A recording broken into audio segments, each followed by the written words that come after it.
Ang mabuting balita ng Panginoon ayon kay San Juan. Ngunit si Tomas na tinatawag na kambal at kabilang sa 12 ay wala roon nang dumating si Jesus. Kaya't sinabi sa kanya ng ibang mga alagad, "Nakita namin ang Panginoon." Sumagot si Tomas, "Hindi ako maniniwala hangga't hindi ko nakikita ang mga butas ng mga pako sa kanyang mga kamay, at hangga't hindi ko nailalagay ang aking daliri sa mga iyon at nahahawakan ang kanyang tagiliran." Makalipas ang 1 linggo, muling nagkatipon sa loob ng bahay ang mga alagad at kasama nila si Tomas. Nakasara ang mga pinto, ngunit pumasok si Jesus at tumayo sa kalagitnaan nila. Sinabi niya, "Sumainyo ang kapayapaan." At sinabi niya kay Tomas, "Ilagay mo ang iyong daliri dito at tingnan mo ang aking mga kamay. Ilagay mo ang iyong kamay sa aking tagiliran. Huwag ka nang mag-alinlangan pa. Sa halip ay maniwala ka." Sumagot si Tomas, "Panginoon ko at Diyos ko." Sinabi sa kanya ni Jesus, "Naniniwala ka na ba dahil nakita mo ako? Pinagpala silang hindi nakakita, gayon may naniniwala." Ang mabuting balita ng Panginoon.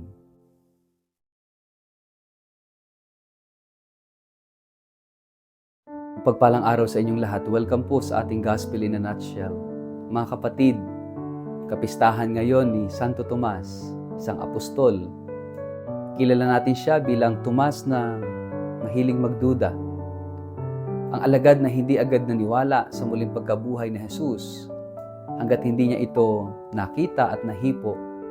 Marahil sa unang tingin, para bang kahinaan ang pagdududa ni Tomas. Pero kung susuriin nating mabuti, makikita natin sa kanyang kwento ang kwento rin ng marami sa atin. Mga taong nagnanais maniwala pero nasaktan na, nagduda, natakot, kaya nag-aalangan. Si Tomas ay hindi tumalikod. Siya ay naghanap ng katotohanan. Nang una siyang sabihan ng ibang mga apostol, "Nakita namin ang Panginoon." Sumagot si Tomas, "Malibang makita ko ang mga sugat at maipasok ang aking daliri, hindi ako maniniwala." Hindi ito simpleng pagwawalang bahala. Ito'y pagpapahayag ng kanyang sakit, takot, at pangangailangan ng katiyakan. Isipin natin, nakita niyang ipinako si Jesus. Nasaksihan niya ang kabiguan ng krus. At ngayon sasabihin lang sa kanya ng iba, buhay siya ulit. Ang puso ni Tomas ay sugatan. At gaya ng marami sa atin, ang pagdududa ay hindi kawalan ng pananampalataya, kundi isang daing ng pusong gustong maniwala ngunit takot muling masaktan. 1 linggo ang lumipas, si Tomas ay naroon na kasama ng ibang mga alagad. At dumating si Jesus, hindi upang pagalitan si Tomas, kundi upang tugunan ang kanyang pangangailangan. "Tomas, ilapit mo ang iyong daliri. Huwag ka nang mag-alinlangan. Maniwala ka na." Hindi natin taglay ang isang Diyos na madaling mapikon kapag tayo'y nagtatanong. Ang Diyos ay mapagpasensya, mapagpakumbaba, at lumalapit sa atin sa ating antas at level. Sa mga panahon ng ating kawalang katiyakan, hindi tayo tinutuligsa ni Jesus, bagkus inaabot niya tayo. Totoo, mas mapalad ang mga naniniwala kahit hindi nakakita sa Kanya. Pero hindi ibig sabihin na itinataboy ang mga nagdududa. Sila'y inaakay, inaanyayahan, inaabot. Nang makita ni Tomas ang mga sugat ni Jesus, hindi na niya kinailangang ipasok ang kanyang daliri. Sapat na ang presensya ni Jesus.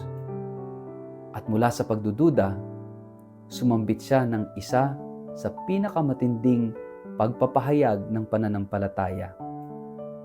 Sa Bagong Tipan, narinig natin, "Aking Panginoon at aking Diyos." Ito ang biyaya ng kapistahang ito, na kahit may mga sandali tayo ng panghihina, pag-aalinlangan at tanong, ang grasya ng Diyos ay kayang magpabago at magpanibago sa atin. At tayo'y makakasambit din ng buong pananalig. Hindi tayo tinatawag na magkunwaring matatag. Ang inaasahan sa atin ay ang pagiging tapat sa ating damdamin at bukas sa grasya. Tayong lahat ay mayroong tumas sa ating kalooban, sa ating puso. Mga kapatid, ang kwento ni Tomas ay hindi kwento ng kabiguan, kundi kwento ng paglago sa buhay pananampalataya. Hindi siya tumalikod. Naghintay siya. Naghanap siya. At nang dumating ang Panginoon, nagpasakop siya. Sa ating paglalakbay bilang Kristiyano, may mga araw tayong puno ng sigla sa pananampalataya. May mga araw namang parang tulog ang Diyos. At may mga araw din na parang si Tomas tayo. Hindi na sigurado. Pero tandaan natin, sa dulo ng ating pag-aalinlangan, nanduroon si Jesus. Buhay, sugatan, pero nagmamahal. Anong bahagi ng buhay natin ngayon ang puno ng tanong at pagdududa?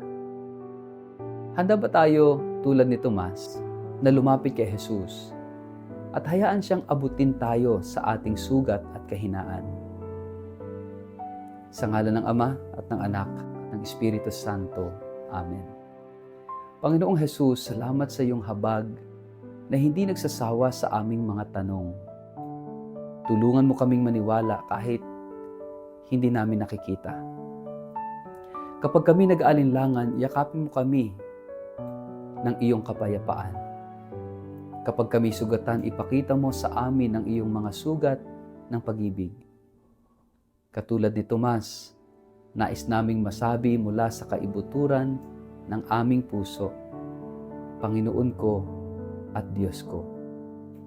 Amen. Pagpalain po kayo at ingatan ng makapangyarihang Diyos, Ama at Anak at Espiritu Santo. Amen.